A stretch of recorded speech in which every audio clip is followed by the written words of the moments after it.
Yes, I think we are good.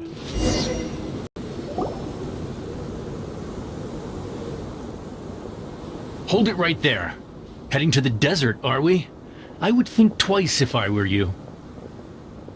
Nah, I'd think once. Huh? Who are you?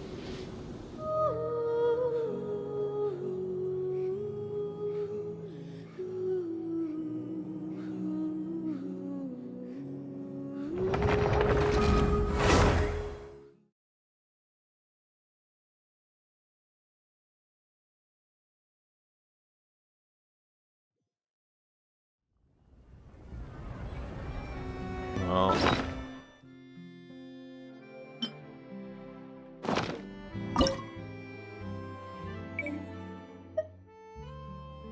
it's better than it was, but that's not actually saying all that much.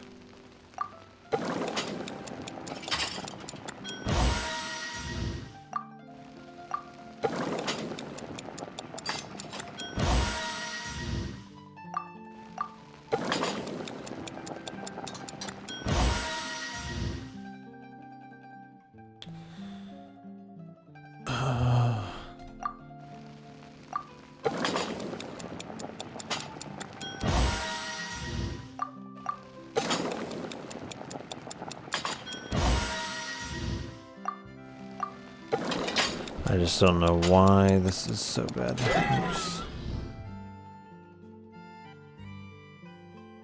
I'm gonna check my mic settings.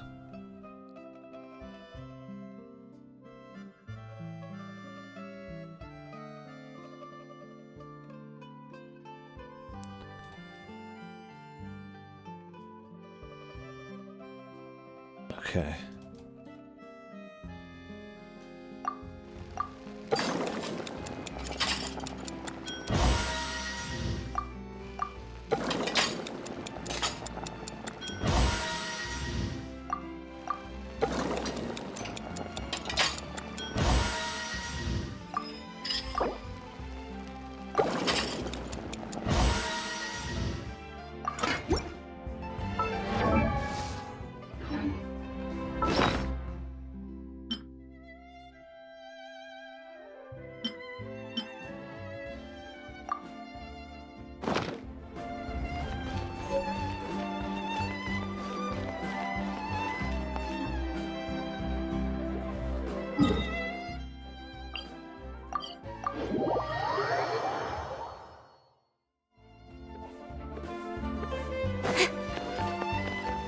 Speed of light! Hey!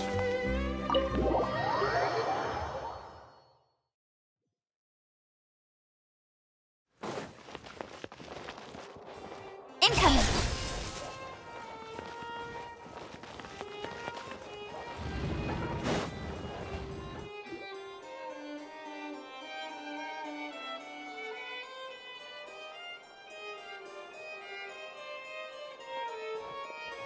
It's been a while, Monsieur Neuvillette.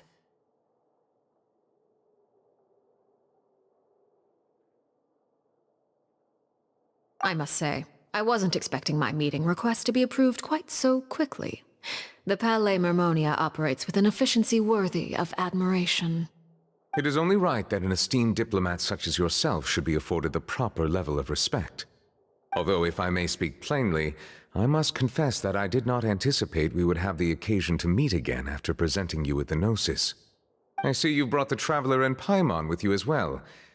If I may inquire as to the purpose of your visit.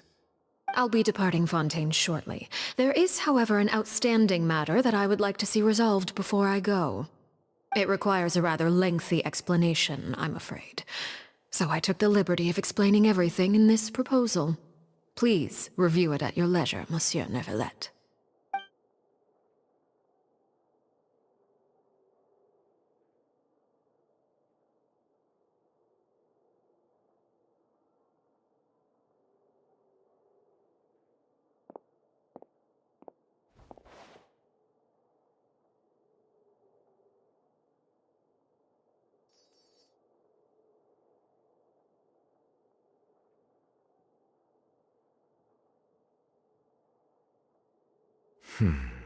I understand your request.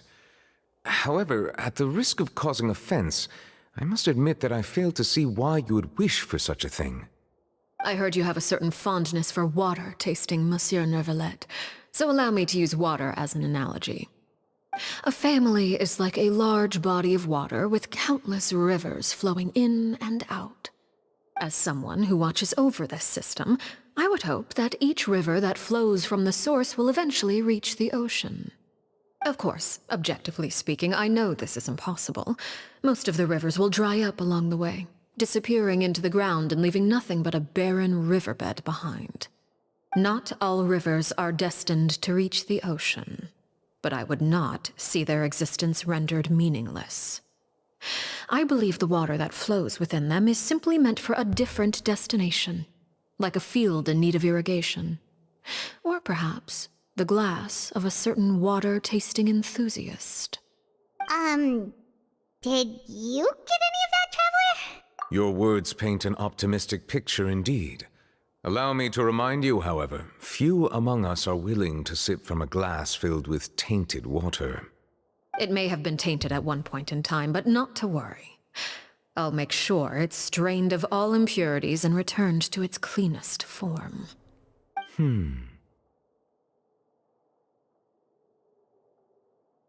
I seem to recall there being a transactional aspect to your proposal.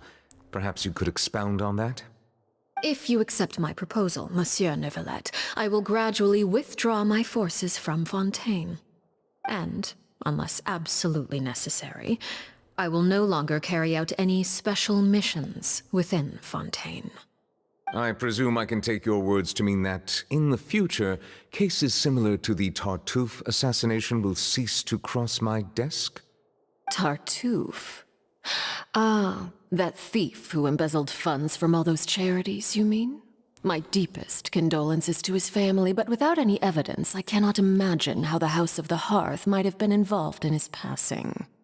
Of course, if you accept my proposal, Monsieur Neuvillette, I'm sure certain measures could be taken to reduce the frequency of such troubles. You choose your words carefully indeed. In that case, I am inclined to accept your proposal. My thanks for your generosity, Monsieur Neuvillette. Well, with that settled, we should be going now. I took the liberty of bringing along 2 bottles of spring water from Snezhnaya for you to enjoy. I do hope I get the chance to hear your impressions. Perhaps at our next meeting, yes? Indeed. I trust you would not overlook your commitment in the meantime. All right, Traveler Paimon. Time to go.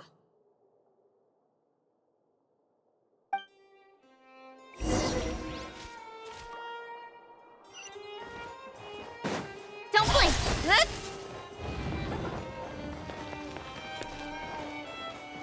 These newcomers are full of enthusiasm. Incoming!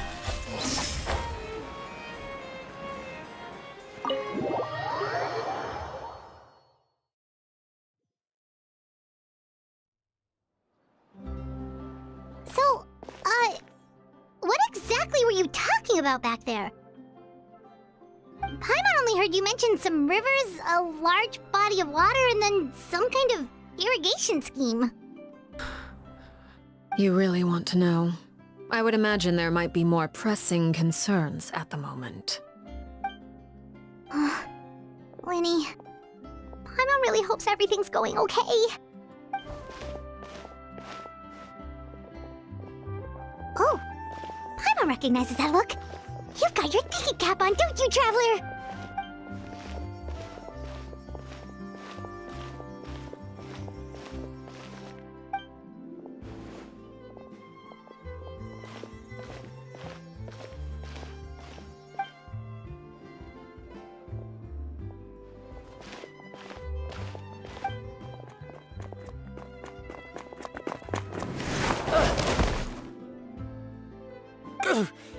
Oh, shoot.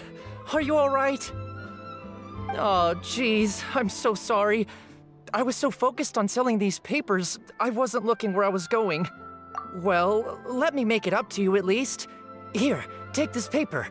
On the house.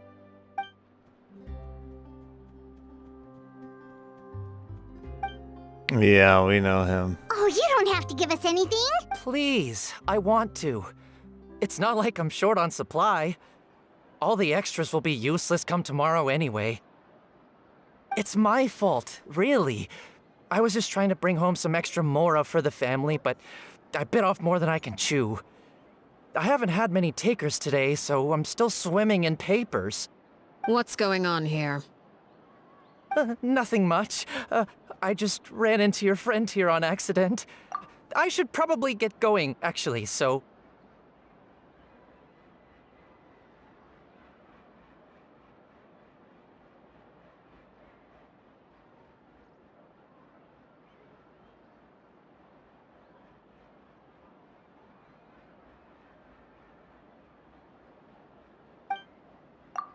Hold on.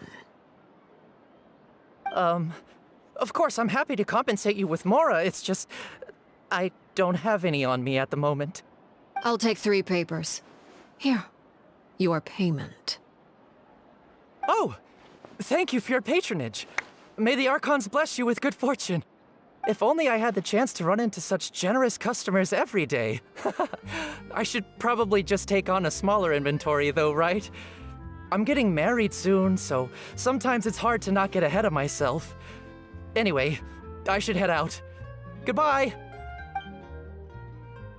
Well, now that my affairs are settled, we should take the boat back to Poisson. We've even acquired some light reading to enjoy along the way.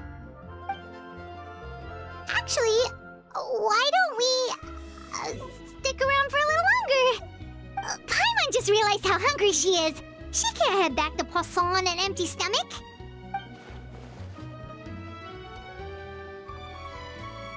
It appears you two are under the impression that delaying our return will somehow alter the situation in your favor. I'm sorry to ruin your fantasy, but your efforts are meaningless. That being said, I could be persuaded to give Linny some extra time. I just have one condition. If you agree to my request, I'll even answer some of your questions. You're quite curious about Claire V, are you not? And my relationship to her. Wait, why are you being so generous all of a sudden? You're not gonna ask us to do something bad, are you? You overestimate yourself. You don't have the talent for bad things.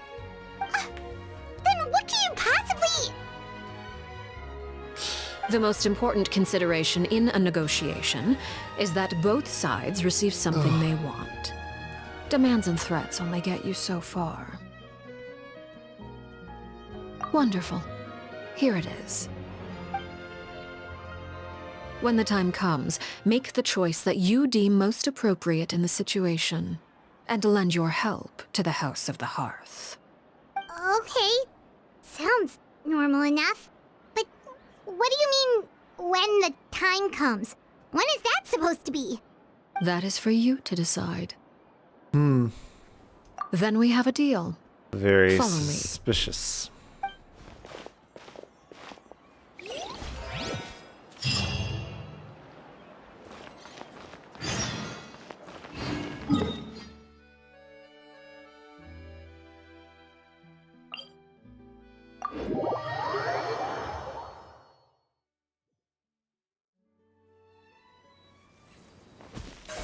Speed of light, hey!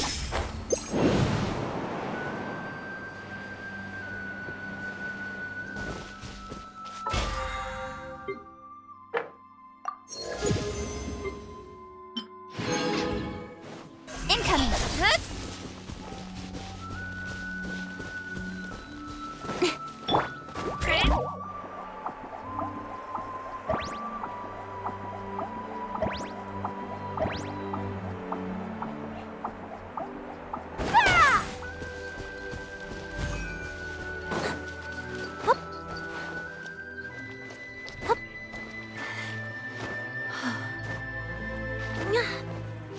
How is this almost outside of the map area? What?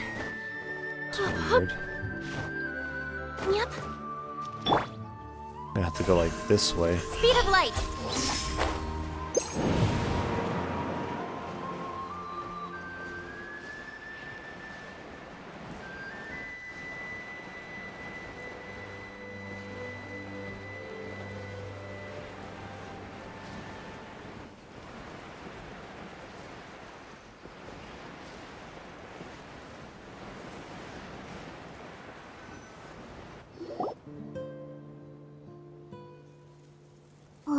this place? Somewhere long forgotten by everyone. It used to be a grand building. Now it's nothing more than a pile of rubble. No one comes here anymore, nor does anyone care about what once happened here. Although, this place does have something to do with the story I'm about to tell you. It was before I became a Harbinger, and before Linny and the others joined the House of the Hearth. Due to certain events, I first killed Clairvy and then her mother. And this is where it all happened. You were the one that killed Clairvy? Huh. Patience now. Allow me to explain Clairvy's side of the story first. I'll start from the beginning. Clairvy was 6 years old when she was brought by her mother, Crucibina, to live in the House of the Hearth. From the outside, it seemed like a fairy tale. A thriving family made up of kind adults and friendly children. Crucibina was the knave at that time, and the House of the Hearth was under her control. She was Clairvy's mother by blood, but she was also the mother to all the children in the house. Clairvy was happy here, for a time. But she quickly realized that being part of this family wasn't a fairy tale at all. It was a kind of purgatory. Purgatory? Exactly. The House of the Hearth takes in war orphans from all over Tevat. But as for how to raise them, that depends entirely on the person in charge. Crucibina came up with a novel idea. She would teach the children to fight, force them to duel each other, and then crown as the king of the house the child who proved themselves most worthy of inheriting her title. It's difficult to estimate the number of children who died or were maimed in the process. There's little I can say about the ones who died. The ones that emerged with permanent injuries, on the other hand, well, they still served a purpose. They would be handed over to the doctor to be experimented on, or sent away on dangerous missions. Nothing more than tools to be used and then discarded. So those were the experiments Clairvy was talking about. But what actually happened to her? You said that Clairvy was Crucibina's daughter, so if Clairvy tried to convince her to stop what she was doing, Crucibina probably would have listened, right? Despite being Clairvy's mother, Crucibina cared little for her daughter. She forced Clairvy to join the House of the Hearth only as a means to demonstrate her own impartiality as a mother, to prove that she treated all her children equally. Clairvy did try to convince her mother to change her ways, but it was to no avail. After her efforts failed, the only other option was to rise up and try to fight back. Unfortunately, the other children had already been thoroughly indoctrinated into the illusion of happiness Crucibina had created. Of course, there was one exception. Someone Clairvy's age who knew the truth about the House of the Hearth. Her name was Peruere. Wait, the friend that Clairvy mentioned? Friend, huh? I suppose we can call her that for now. Clairvy was a cheerful and passionate person with a tenacious spirit. Peruere, on the other hand, was rather cold-blooded. Her cold-blooded nature allowed her to see through Crucibina's facade. Yet, it was also this cold-bloodedness that prevented her from acting against it. At least at first. While Clairvy longed for freedom, Peruere was convinced that, amid all the fighting and violence, she would make it until the end. Despite their differences, the two became fast friends, united by their knowledge of the truth.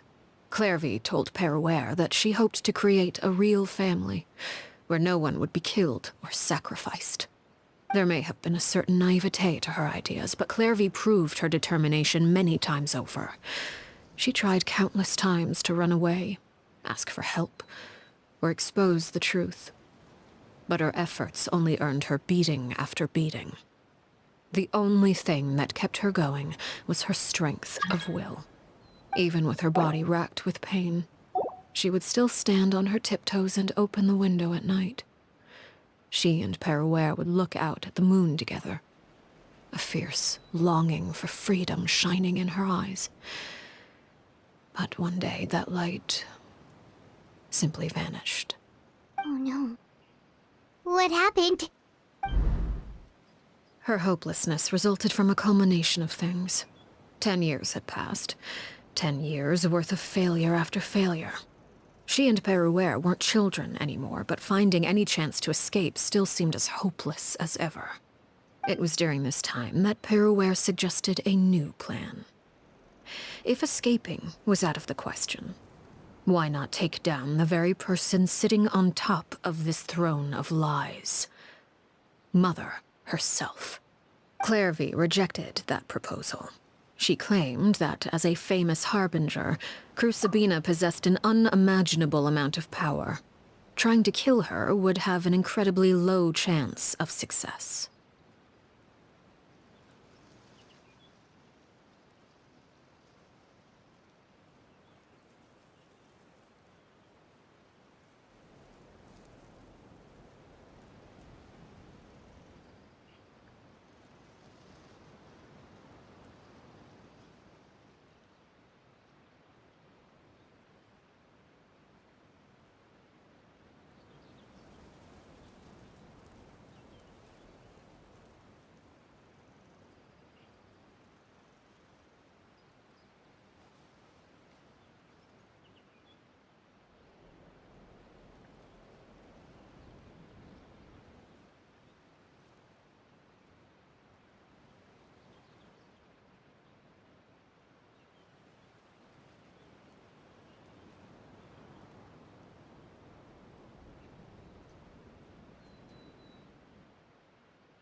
Clairvy never gave another reason, but Peruere could see it written all over her face. Clairvy still thought of Crucibina as her mother. Killing her own flesh and blood was a line she couldn't bring herself to cross. If she couldn't escape and fight back, then only one option remained. Precisely. Death was the only way that she felt she could be free. It happened during a duel. When she arrived at the dueling ring that day, her partner turned out to be none other than Peruere. The very person that had stood by her side all those years. It was a fierce battle. But ultimately, Clairvy decided to let Peruere end her life. From that moment on, Peruere's journey was one written in flames. When the rain finally came and washed it all away, there she stood, the sole victor in Mother's endless game of slaughter. A trail of corpses strewn across her path to success. It was the very result she had predicted 10 years prior. Even then, she believed she would make it until the end. She wasn't surprised by the fact that she emerged as Mother's undisputed heir. Rather, her success left her with an inexplicable sense of restlessness. She was unsettled. And there was only one thing that could quell that sensation. Perhaps you two would like to take a guess as to what it was? Crucibina, you mean? But... Correct. This is the place where Peruere killed her best friend. A mere year later, this is also the place where she fought tooth and nail to kill the mother they shared. The moment she acted, any conception of what was right or wrong ceased to matter. It's one of the principles of the house. Only those who survive get to write the rules. Peruer won the battle, and became a harbinger herself. After which Her Majesty, the Tsaritsa, bestowed upon her a new name. Arlecchino. So the Perry Clairvy was talking about... It was you all along. You're Peruer. Arlecchino is just a name you got later.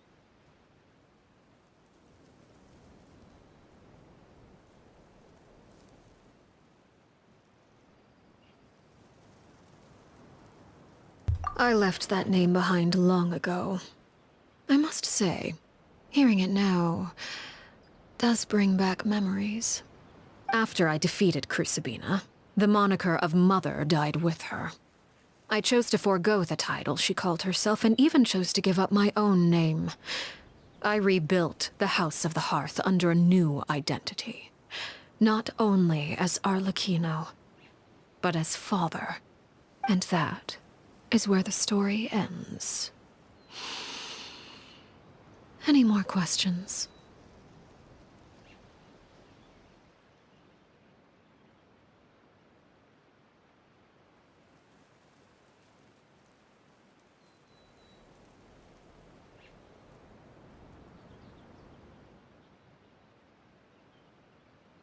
Yeah. Based on what you just told us, Clairvy wasn't a little kid when she was killed. So the Clairvy we met... Was she really a spirit at all? I suppose you could call her an illusion born of flame. Her existence is like ashes to a fire. Something left over in the wake of blaze and ruin. You see, a certain power runs through my veins. It's not unlike a curse. My flames leave behind shadows of anything they consume. Of course, the chances of those shadows morphing into a sentient entity are exceedingly slim.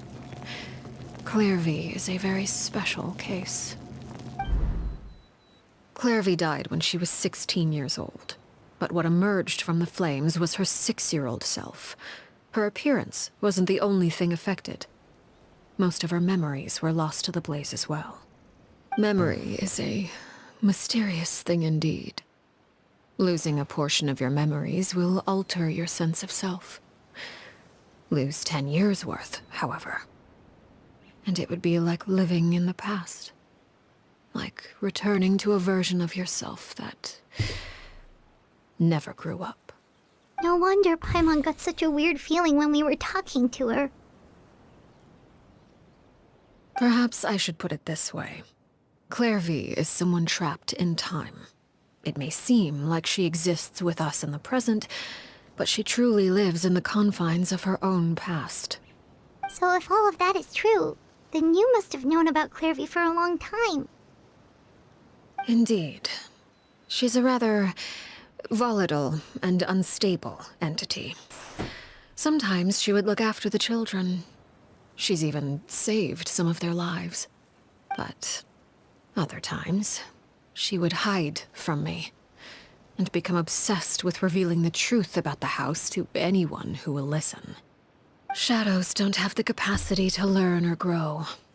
Any new information they encounter is quickly forgotten over time.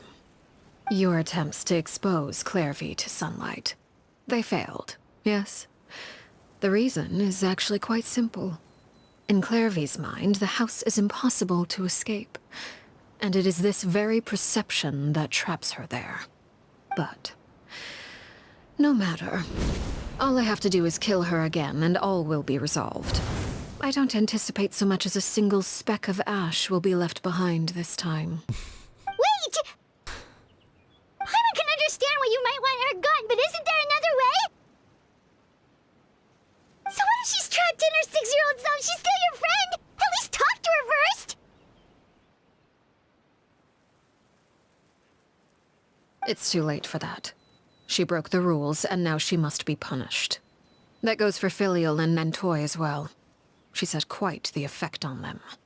I hope you understand. The difference between Crucibina and myself lies in our formulation of the rules, not our policy for enforcing them. Upholding the rules without question is a trait we both share, because that is how a household should be run. Is this really what you want to do? Whatever could you mean? Don't you want to say a proper goodbye at least?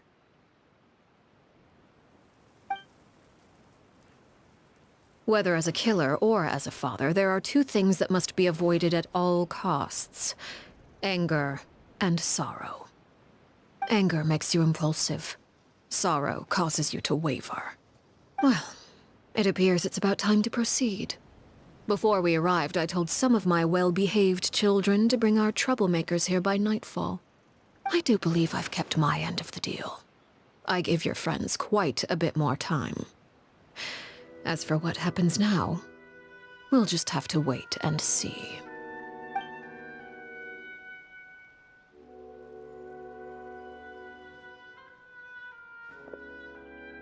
Here they are, Father. You gonna execute him? Seeing something like that would actually be a first for me. Lenny! I'm sorry. I heard about how you helped buy us more time.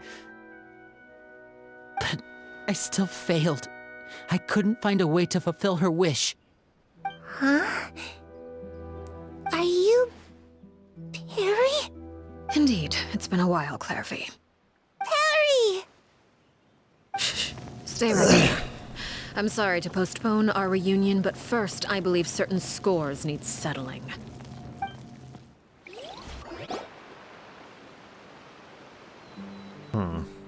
Father, let me explain.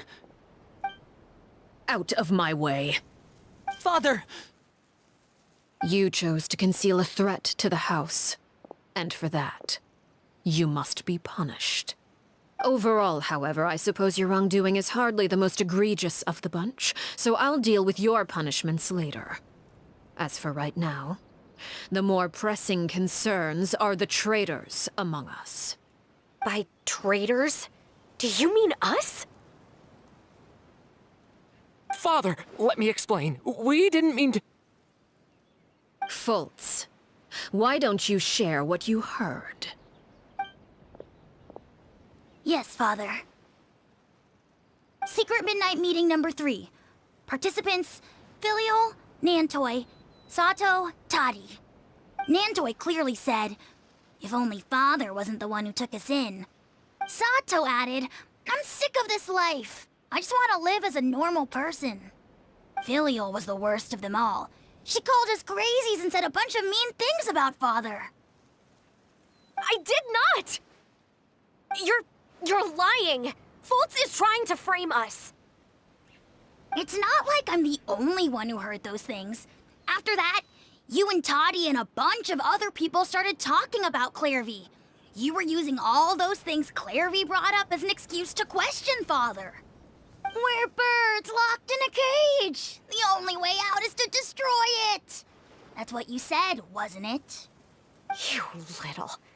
You just want me gone, don't you? What did I ever do to you, huh? And you, Sheplo, have you forgotten who stood by your sickbed, watched over you, and changed your dressings? Come on, let's hear it then. What's your reason for all this? She's that old? You're wrong, Filial. We don't want you to die. You're our family. Liar. You wouldn't be doing this if that were the case. So why? Why have you backed us into a corner? We all live in the House of the Hearth. You know the type of work we do, Filial. A single betrayal can cost dozens of us our lives. It's not like it's never happened before. That kind of thing is hard to forget. That's why the House of the Hearth cannot tolerate any form of betrayal. Ever since we came to Poisson, you've had 7 secret meetings. A lot of the things you talked about really crossed the line. You've been spying on us for half a month? Wait a second. Now that I think about it, the move to Poisson was just a way to make it easier to spy on us, wasn't it? Because we were all in one place. You've had this planned all along. Filial, Nantoy, I'm sorry. I owe you both my life. I owe Clairvy too. If it weren't for all your help after I got poisoned, I wouldn't be standing here today. If this were any other situation, I would do anything to repay that kindness, even if it cost me my life. But rules are rules. I'm sorry. My hands are tied. Why? Why? That's enough, Filial. We made a mistake, and we should own up to it. We broke the rules, plain and simple. And now we have to face the consequences. I'm sorry, Chaplot. Faults. I'm sorry, Father. We accept our punishment. Chaplot, according to the rules of the House of the Hearth, how should these traitors be punished? All those who betray the house pay with their lives. And so it shall be.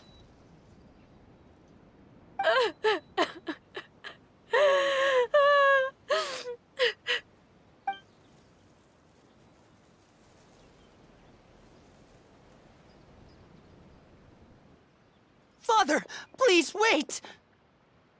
Something you want to say, Linny? Please reconsider, Father. What Filial and the others did, does it really count as betrayal? We all come from broken families. From the very first day we joined the House of the Hearth, we wanted nothing more than to make it a real home. But the truth is, none of us know what a real home should look like. I'm not saying I have all the answers. All I know is this. Killing Filial and the others may uphold the rules, but doing so will only bring us further away from being a real family than we've ever been.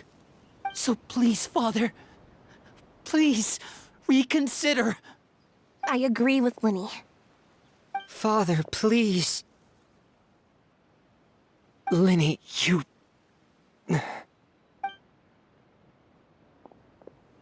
I also agree with Linny.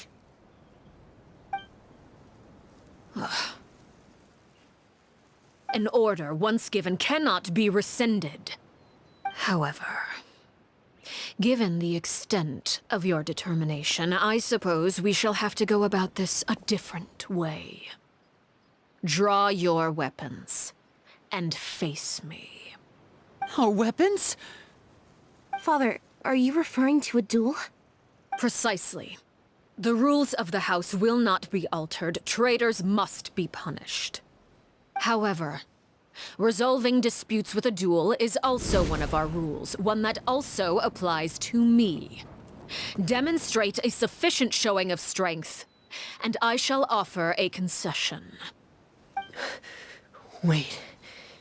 Beat Father in a duel? Impossible. Father is way too strong, even for Linny.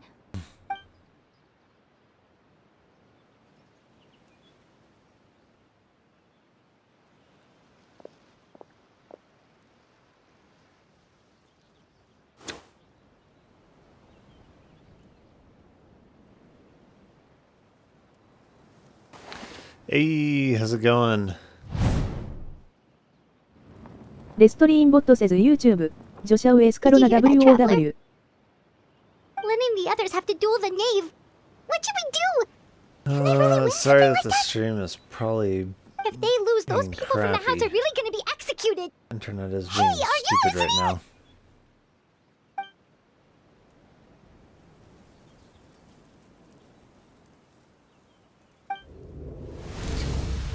Don't you want to say a proper goodbye at least? Anger makes you impulsive. Sorrow causes you to waver.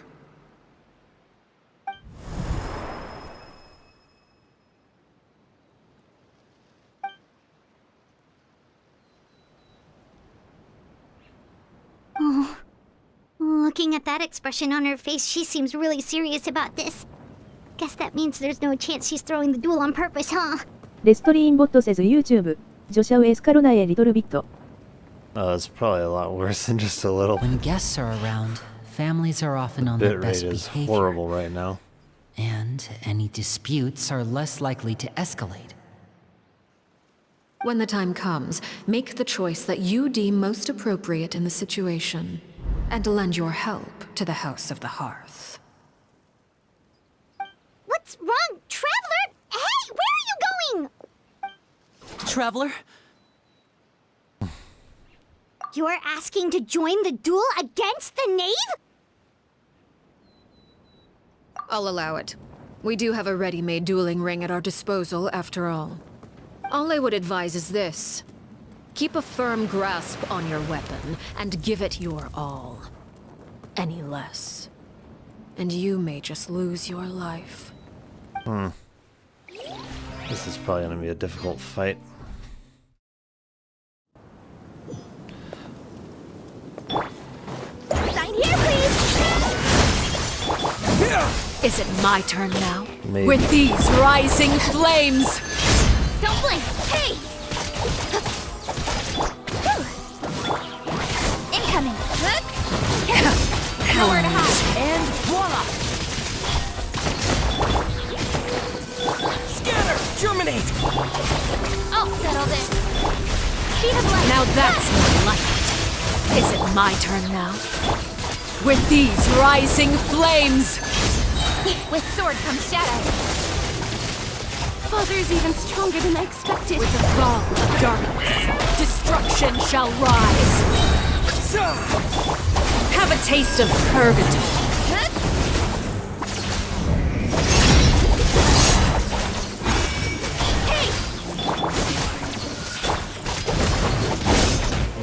I have to draw my blade. Then...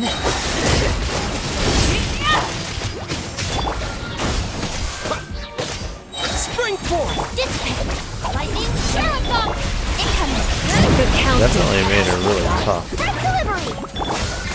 like a fly tangled in a web. Now's our chance.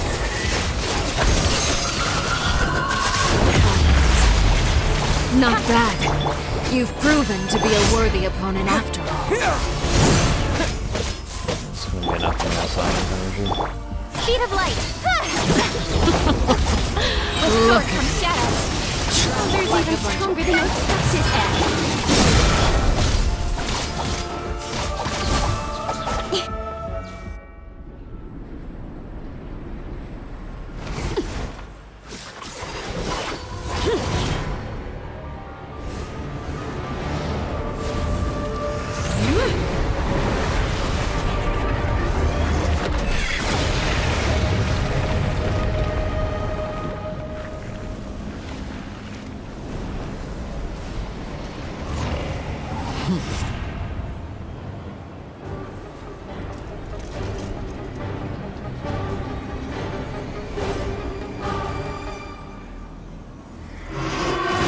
Kindness has been seared away.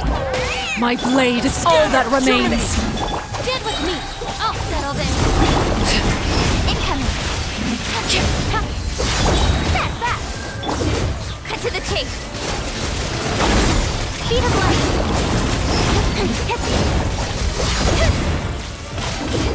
Hey! Service for the puppy!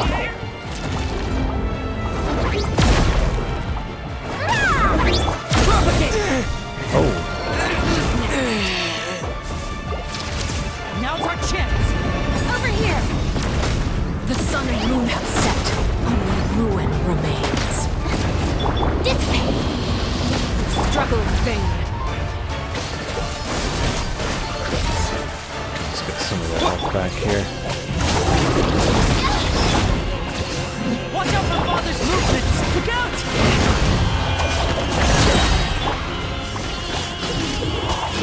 Coming through! Scatter! Okay. Lightning, terrified! Incoming, nowhere to hide.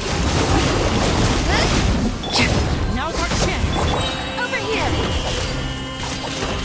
Sometimes is only the beginning.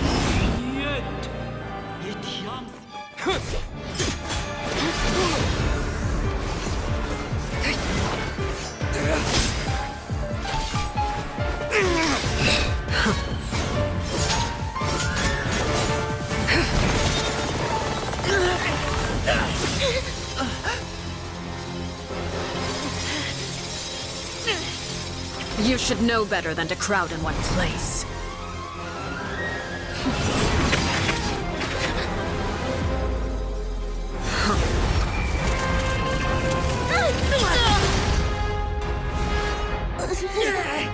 Oh, I know. No! I'm sorry, Father!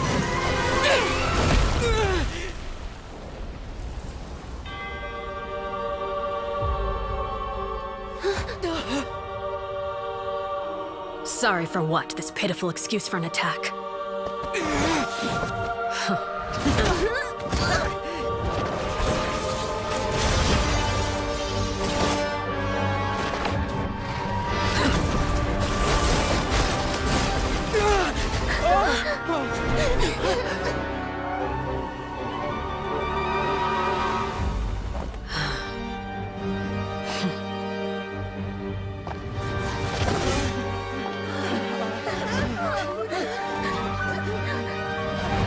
Father, no!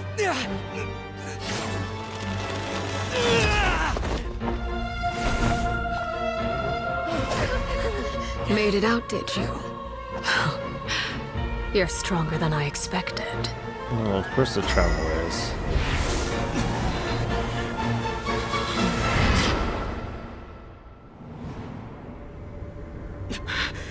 A crimson moon? This is very similar to Shogun.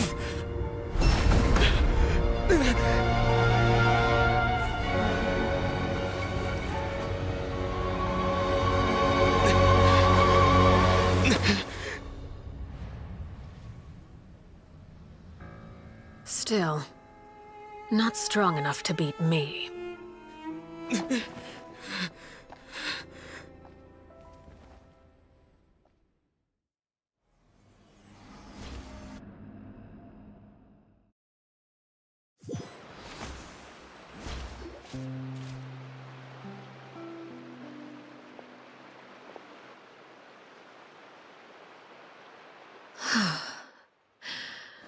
I believe we can end things here. It's not often that we get to enjoy the company of guests, after all. We wouldn't want things to get too out of hand. Brother, are you alright? Lenny, Given that I am the victor of this duel, as agreed, the punishment stands. No! I never thought things would end like this. However, everyone involved in the duel demonstrated a remarkable level of strength and determination. In light of this, I'm prepared to change the method of execution. Elwar, the bottled flames I gave you for safekeeping. Do you still have them? Yes? I wasn't sure what they were for, but I've kept them super safe. I didn't lose a single one. Wonderful. Then, in just a moment, I'll have you administer them. Bottled flames? Indeed. They're the product of a secret experiment. Under certain special circumstances, flames can be extracted from my person and preserved. Once ingested, searing pain will spread across every inch of your body. No harm will come to you physically, but your memories will be burned away. If you can withstand the pain. When you awake, you'll have forgotten everything you know about the House of the Hearth, and will be expelled from the organization.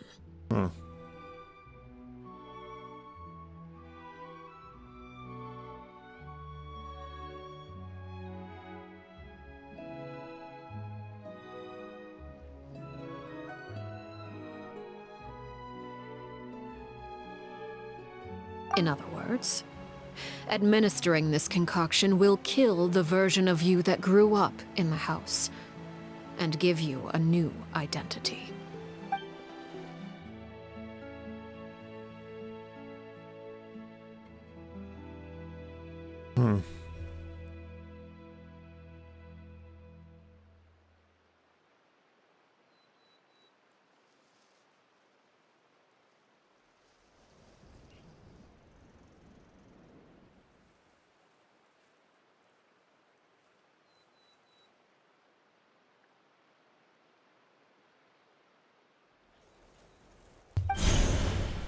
Memory is a mysterious thing indeed.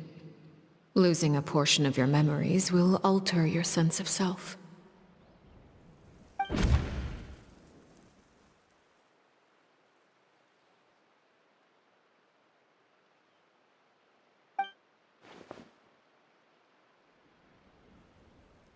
So, you're just letting us go, Father?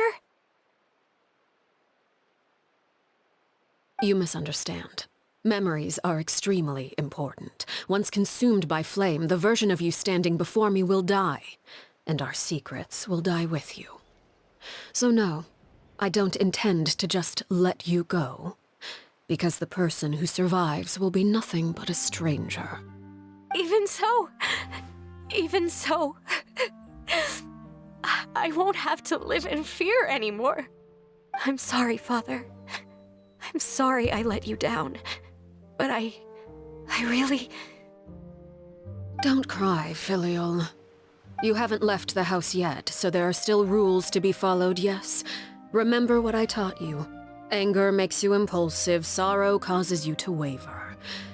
Don't let yourself be controlled by your emotions. Of course. I'll remember.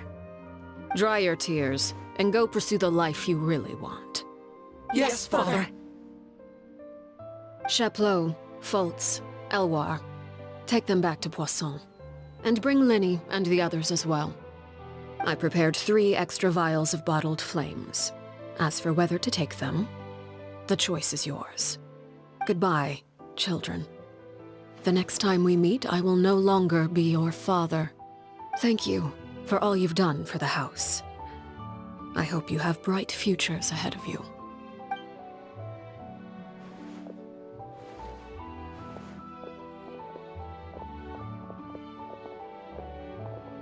Father.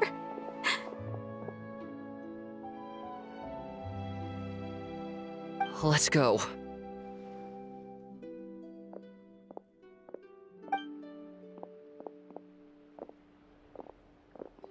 Here, grab my arm, Linny. I'll help you walk back. Thank you.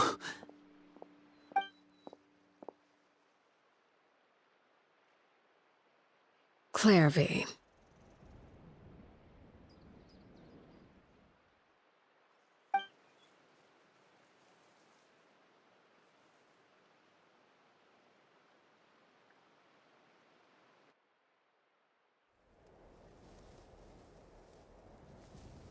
Can we talk now? I've been waiting for a super long time. You really are Perry, aren't you? I haven't seen you in so long. How come you're all grown up? Wait, did I somehow travel to the future on accident? Or am I dreaming? What a long dream. Neither. You died, Clairvy. That's what happened. You could have at least sugarcoated it a little. Look, she's that speechless.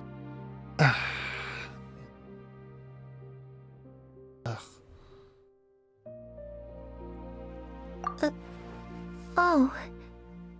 Okay then. Huh? That's it? You accepted it just like that? Yep. If that's what Perry says happened, then I believe her.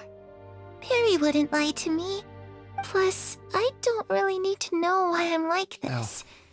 I'm more curious about what happens in the future. If you're a harbinger now, Perry, that means Mother is gone, isn't she? Can you tell me about it? I want to know what happened to her. And to me. You never stopped trying to defy fate. At first, no one believed you. You could only vent your frustrations to the moon. In fact, you often sought comfort in the night sky. You wanted to see the aurora, so one night we promised each other we would go to Snezhnaya to see it together. Later on, you tried to run away, but you were brought back each time. Mother spared your life, but it wasn't out of kindness. Instead, she decided to make an example of you by slowly torturing you over time. That way, the other children would know what happens to traitors. Still, you never gave up. Mother hoped that through ruthless duel after ruthless duel, she would be able to crown an ultimate victor among the children she raised. But you called on everyone to unite, to fight to a draw in order to reduce casualties. Your efforts may have only delayed the inevitable, but still. You gave them hope. You tried everything you could think of, but every attempt ended in failure. Still, you never turned your sword on Crucibina, and you never turned it on me. On that gloomy day, you told me, "For the last 16 years of my life, I've done everything I can to fight for freedom. But now, I realize that the only freedom I truly possess is the freedom to choose to die." I never imagined I would say something like that. I must have been feeling really worn down. But somehow, I still think I understand. According to Mother's plan, only one of us was going to make it until the end. And I always hoped that person would be you. If I could do it all over again, I still don't think I would make a different choice. Even when I first met you, I knew you'd be able to do what I couldn't. Is that so? Even now, I'm not sure I truly understand what kind of freedom you were trying to pursue. But as the head of the House of the Hearth and as the children's father, I've tried to give them the most basic of freedoms. The freedom to choose their own fate. It's something I discussed with the Eudex of Fontaine.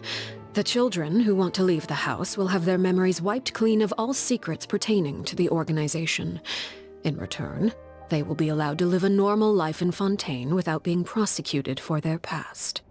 Of course, I won't simply hand freedom to them on a silver platter. They have to fight for it and prove themselves worthy of it. Only freedom that is earned has true value. That's more than enough.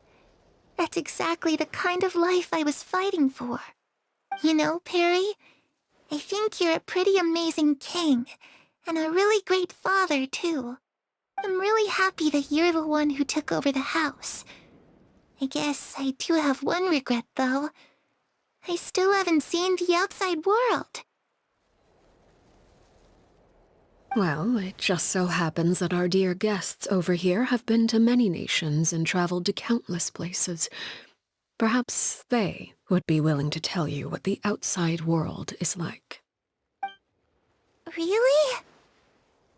Of course! We've traveled all over the place. We've got so many stories, we could probably talk your ears off for 3 days straight.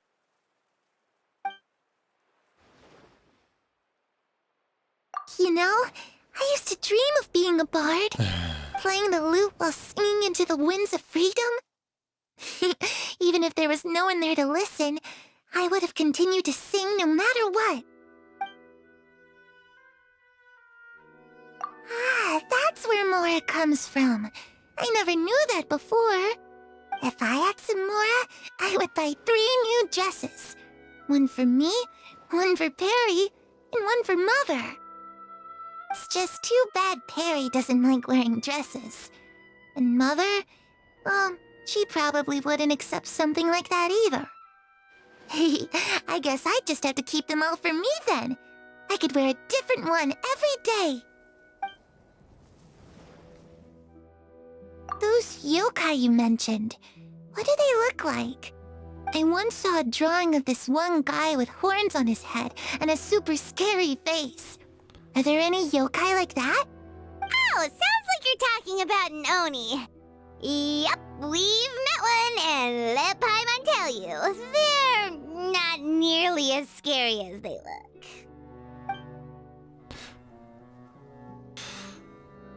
I was always too afraid to skip Mother's fighting lessons. But at the academia, I bet you could do all sorts of secret things in class.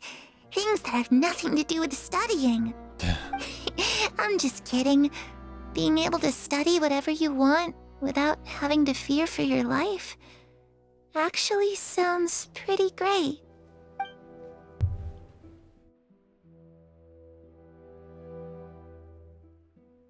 The situation was super dangerous. Lenny and Lynette were accused of committing a crime.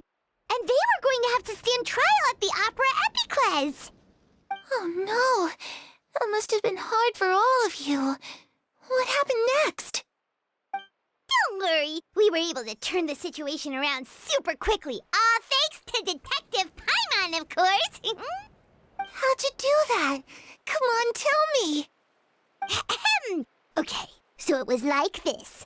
After the failed magic show, we rushed to the scene and...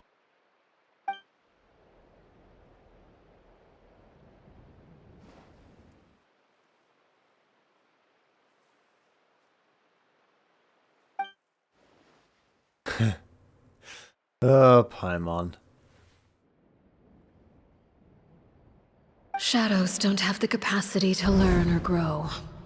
Any new information they encounter is quickly forgotten over time.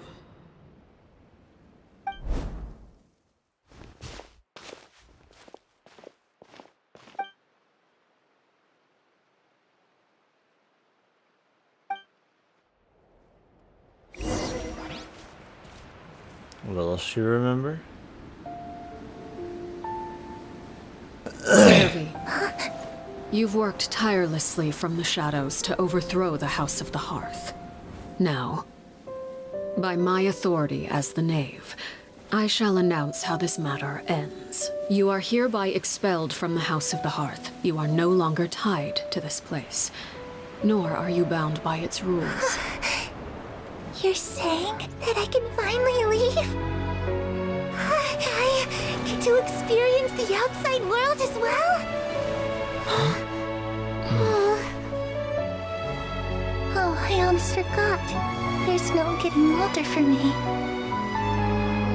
Still, seeing who you grew up to be makes me really happy, Paraware. Take care of yourself. Goodbye. May we meet again someday.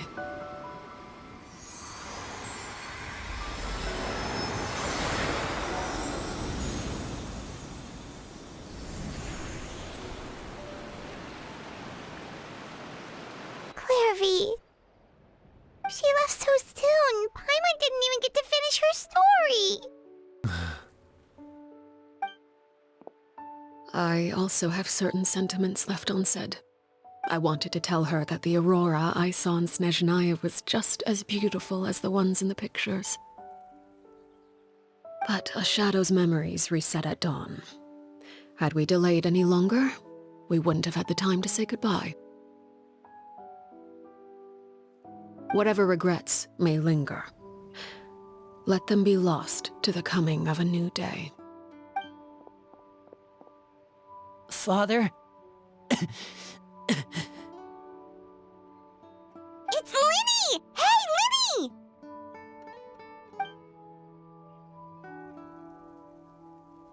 What is he doing back here? Let's go check it out.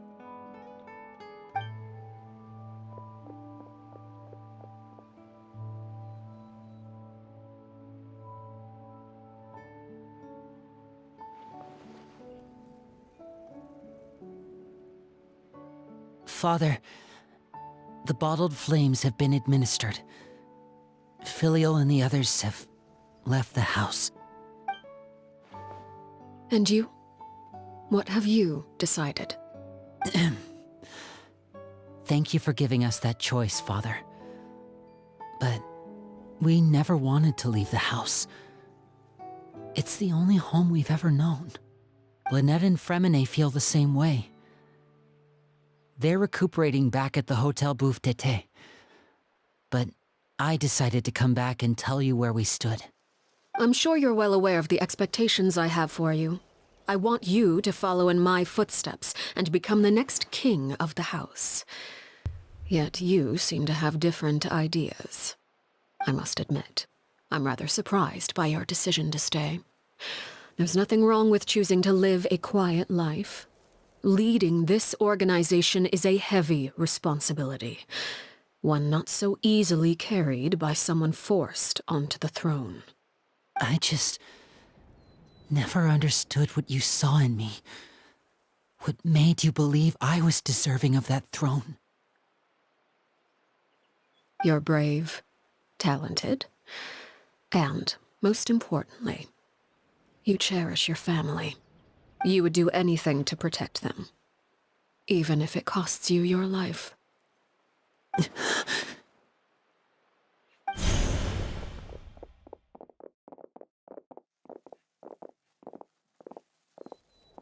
Speaking up back there was so brave of you, Linny. It's all thanks to you that we were able to convince Father to back down. You're a hero, Linny. Hero. Father is the real hero. Had Father gone all out during the duel, there's no way I would have walked away with my life. She must have had it all planned from the beginning, from the very moment she suggested a duel. I'm not deserving of that title.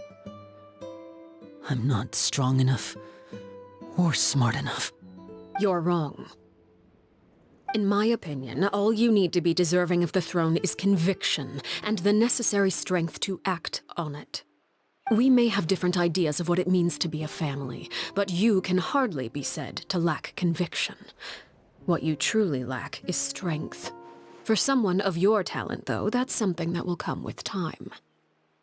Even without that strength, you still chose to face me in a duel, even though the odds were stacked against you. That capacity to honor your convictions is what I truly see in you. Father. No one knows what the future holds, what tragedy or triumph may be in store. Being at the head of this organization requires the strength of will to face whatever comes. Caution will only hold you back. If reaching a certain standard were required to go after what you want, I would never have succeeded in killing my predecessor. Back then, there was still a considerable gap between our abilities.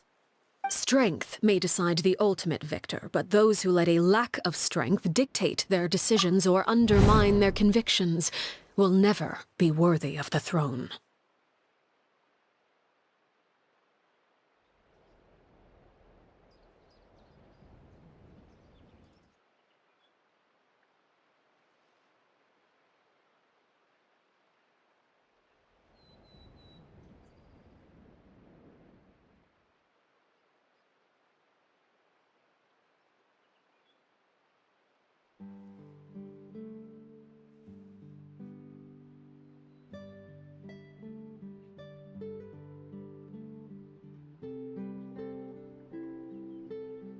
I understand, Father. Thank you. Children must grow up to surpass their parents. Only then can a family continue to flourish. The road ahead is not an easy one, so I'll ask you one last time. Are you certain you want to stay?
You've done so much for me, Father, and that kindness must be repaid. Plus, with Project Stuja at hand, there are many dangers ahead, and I, for one, don't intend to back down. Protecting my family at all costs. That's my conviction. Then you're welcome to stay. As for Project Stuja, you need not be too concerned. If those cowardly businessmen and heartless dignitaries try to take us down, I'm prepared to teach them a lesson. Having members who longed for the light was our organization's last weakness. With those members no longer among our ranks, the House of the Hearth is like a spider hiding in the shadows. we need only wait for our prey to come to us. At present, our imperative is to use their plan to our advantage. In doing so, a crimson moon shall rise amid the frigid blizzards of winter. No demonstration of loyalty shall go unrewarded, and no sacrifice shall be in vain. As for the two of you, whether we meet again as friend or foe, I'll remember the camaraderie we shared in this moment. No matter how arduous the journey ahead, I hope we both reach our desired destination. See, I'm glad that they made her a playable character. I don't know why they didn't do that for Signora as well. Like, big missed opportunity there, in my opinion.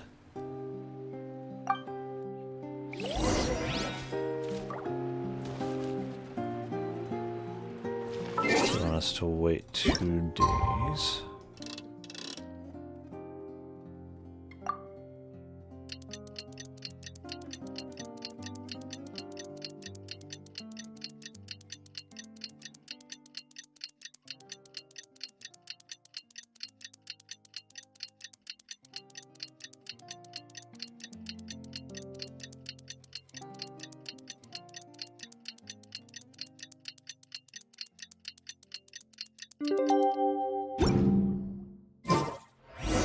Didn't Linny say that Lynette and Fremine were recovering at the Hotel Bouffe d'été?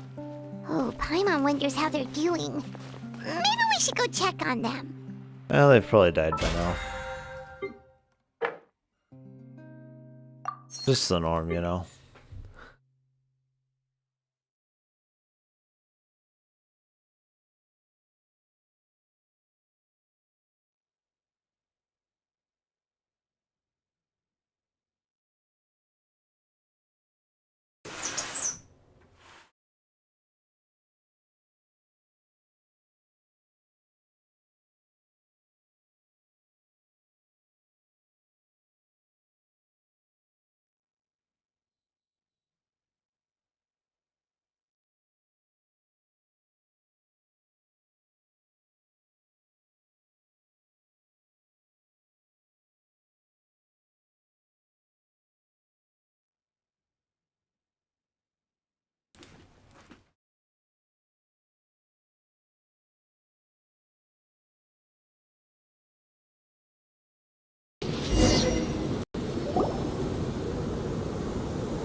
Hold it right there.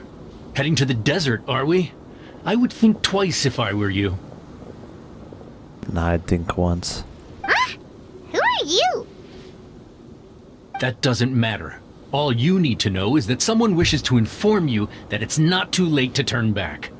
Oh, it's not too late for you if we You turn must back. be Sinu. I've We heard a don't lot really about care you. about saving You've got your quite life, a though. reputation. But this time you're in over your head.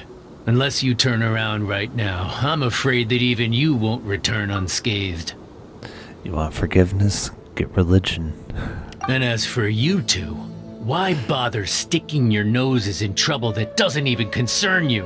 Hmm? That's right! We won't just sit back and do nothing! Ha!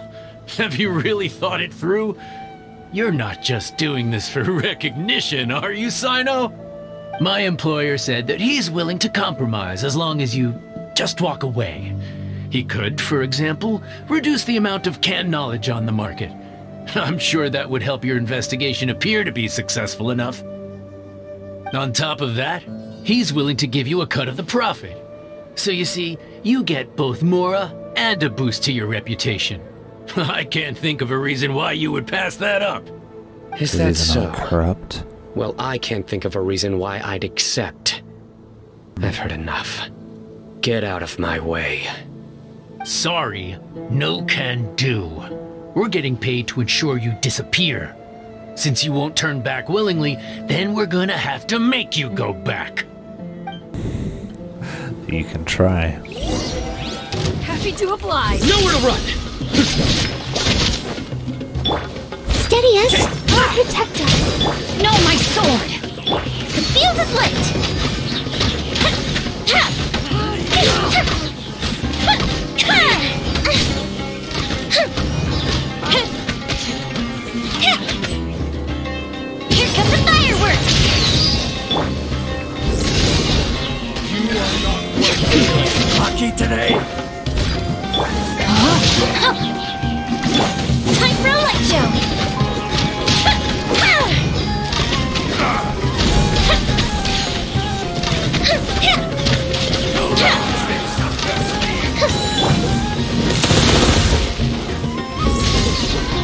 Leave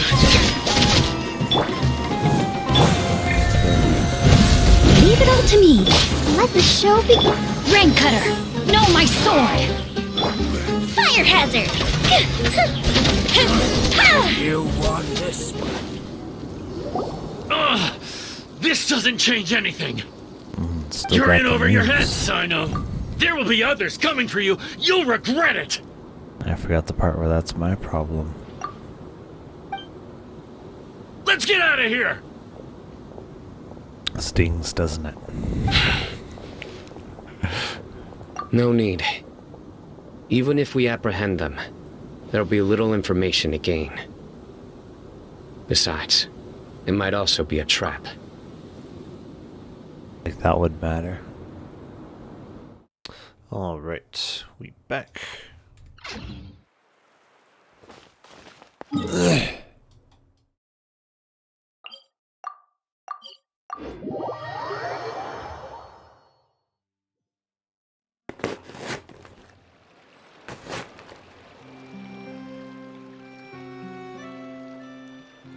Really smoking, that's for sure.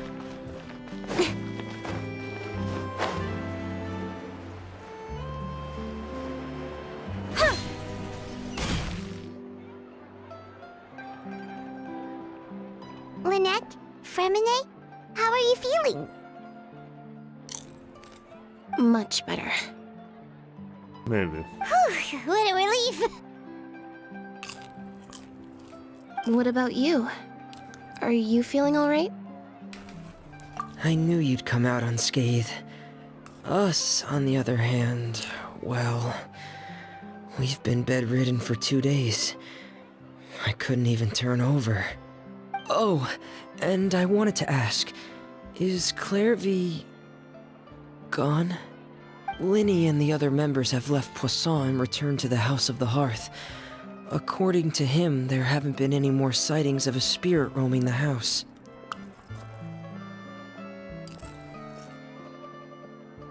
I see. I'm glad. Father came to check up on us 2 days ago and told us about what happened with Crusabina and Clairvy. Actually, I've met Crusabina before. Uh-huh.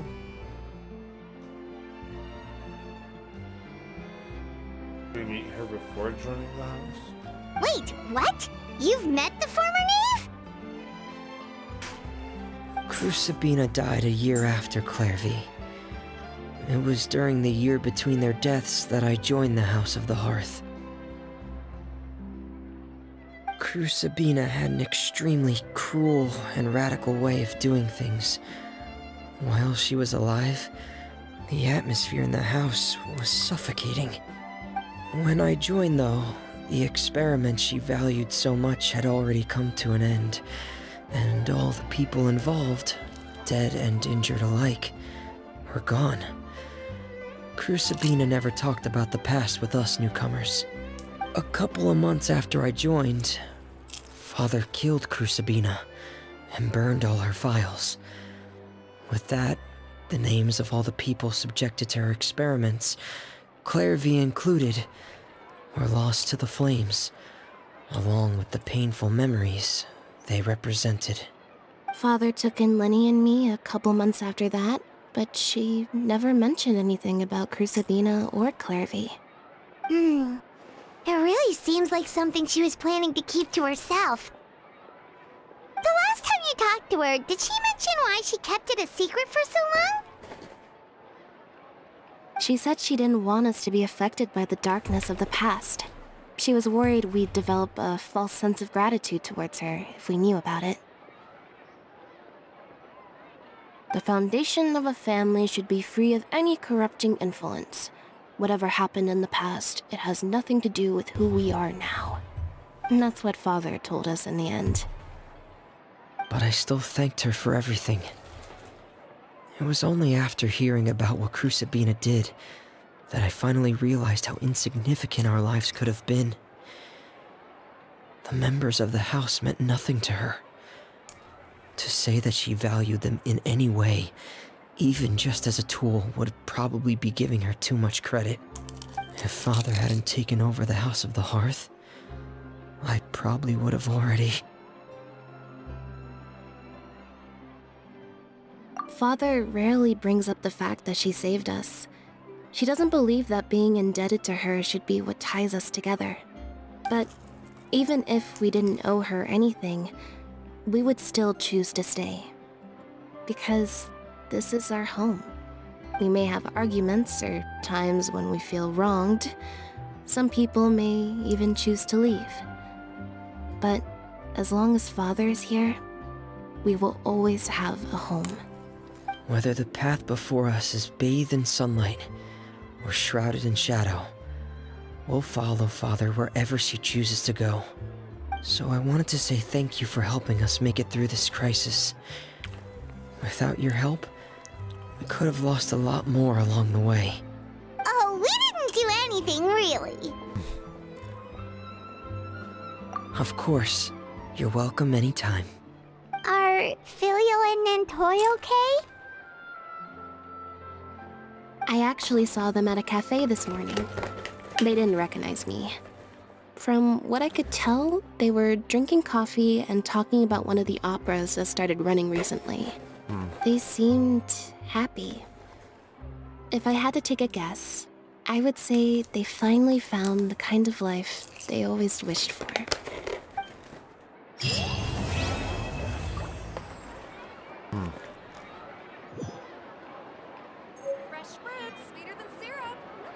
So there's going to be another part to that then.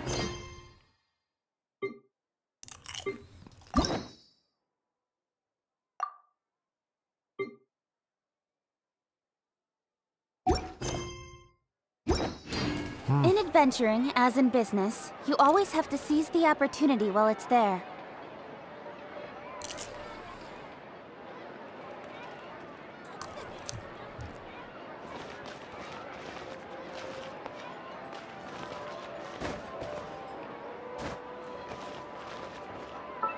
I guess that's all of it for now then. Interesting.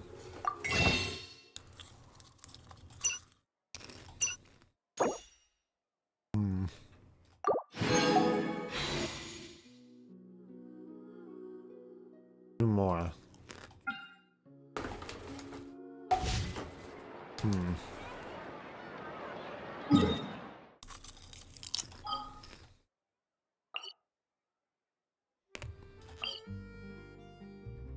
5 days. Not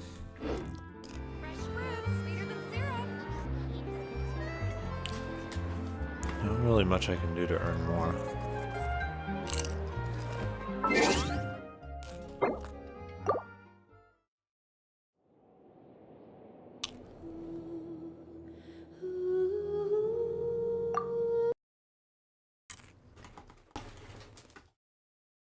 All right.